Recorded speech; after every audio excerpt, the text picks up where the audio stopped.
Do you ever feel like we're living in a video game? The world is talking about Luigi Mangione, who allegedly shot a health insurance CEO a few days ago and was apprehended within the past 24 hours. We now know the name, and we have a clear look at the face of the man whose search has captivated the nation over the last week.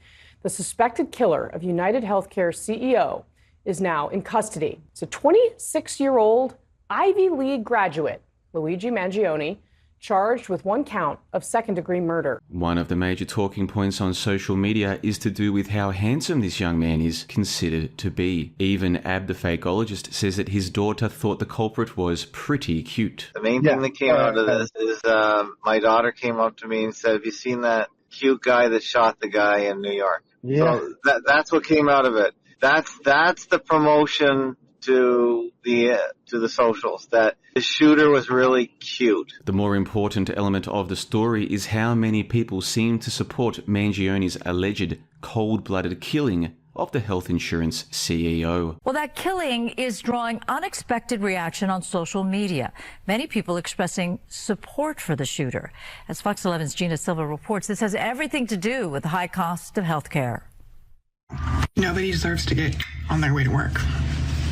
Nobody deserves to get their health care claims denied either.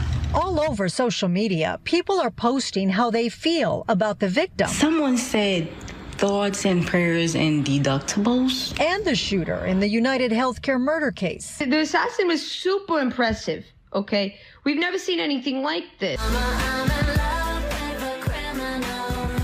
There are 112,000 laughing emoji reactions on a Facebook post from United Healthcare parent company to a man being murdered on the sidewalk in Manhattan. It almost seems as though we are witnessing a bubbling to the surface of some deep-seated resentment and hostility from the working and middle class towards the wealthy elite. And here's where things get interesting. On October 4 of this year, Joker, Folie à Deux, was released to mixed and often negative reviews. It was, of course, the sequel to the blockbuster hit of 2019, Joker, which grossed more than $1 billion at the box office. The 2019 film ended on what some perceived to be a high note, with the city on fire and the underclass hunting down the elite, who are seen by many as the problem for which there is one solution. Hey, Wayne! You get what you fucking deserve. No, pal! 3 months prior to the release of the Joker sequel, Donald Trump was reportedly shot at by a lone gunman on July 14. Trump was at that very time talking about the immigration numbers into America. Take a look at that. So that arrow is the lowest amount of illegal immigration ever in recorded history into our country. And then the worst president in the history of our country took over. And look what happened to our country. Probably 20 million people. And you know, that's a little bit old, that chart. That chart's a couple of months old. And if you want to really see something that's said, take a look at what happened.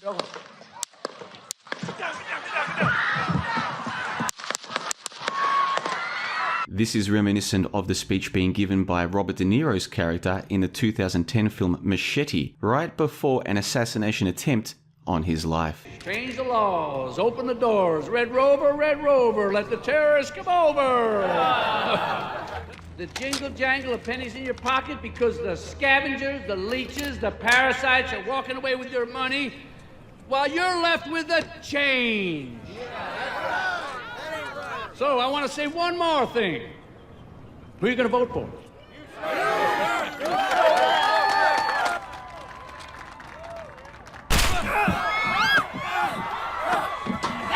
Robert De Niro was also involved in the original Joker and told that he would get what he deserves. I'll tell you what you get! Call the police. Get what you fucking deserve!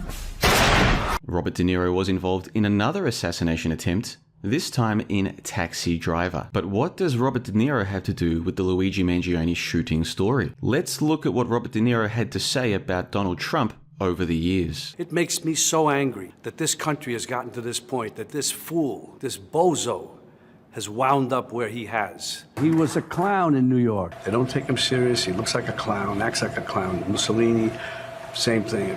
These guys, I don't know why, they look like clowns. We New Yorkers used to tolerate him when he was just another grubby real estate hustler masquerading as a big shot. A clown. But this city is pretty accommodating. We make room for clowns. When you think of clowns, and when you think of American capitalism, what comes to mind? I'll give you a hint. I love salt. Wait a minute, I spilled some. I'm very superstitious. Now it's over the left shoulder. Now let's consider where Luigi Mangione was reportedly sitting when captured by the police less than 24 hours ago. Police arrested Mangione at a Pennsylvania McDonald's yesterday when an employee called authorities after recognizing him. I'll share with you one more thing. This is what I posted on the JLB Discord server on December 6, when the name of the alleged killer was still unknown. The post is from a forum known as GLP, and I thought it insightful enough to be worth copying and sharing to gauge other people's opinions. The TLDR is that the poster on that GLP forum was suggesting that this world may be like a video game, where we have all been convinced by the bad guys that they are in fact the good guys, and it is wrong to kill because to kill might be to kill them. The poster was making an analogy between this world, where you and I live right now, and the world of Mario.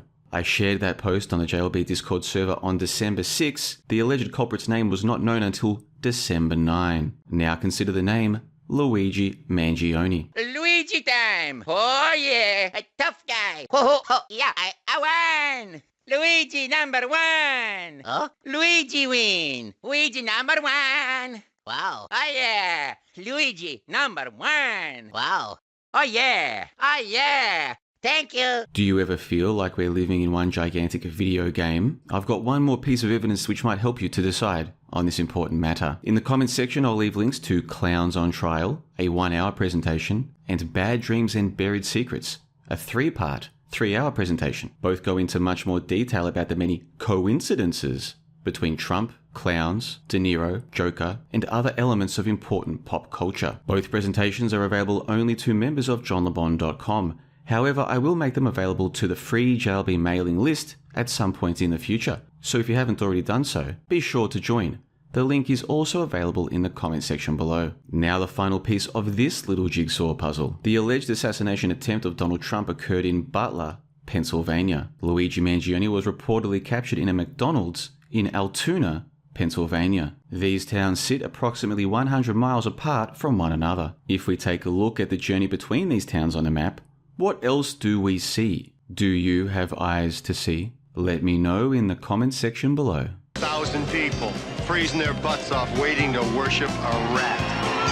Weatherman Phil Connors is spending the day in Puxatawney, Pennsylvania. But Phil's about to find out he's not just stuck in Puxatawney. Will you be checking out today, Mr. Connors? Chance of departure today, 100%. He's stuck It's Groundhog Day! in Groundhog Day. I'm reliving the same day over and over. Yeah, I did it. Gotcha. Oh yeah. Oh, Luigi time. Oh yeah, a tough guy. Oh, yeah, I won. Luigi number one. Huh? Luigi win. Luigi number one. Wow. Oh yeah, Luigi number one. Wow.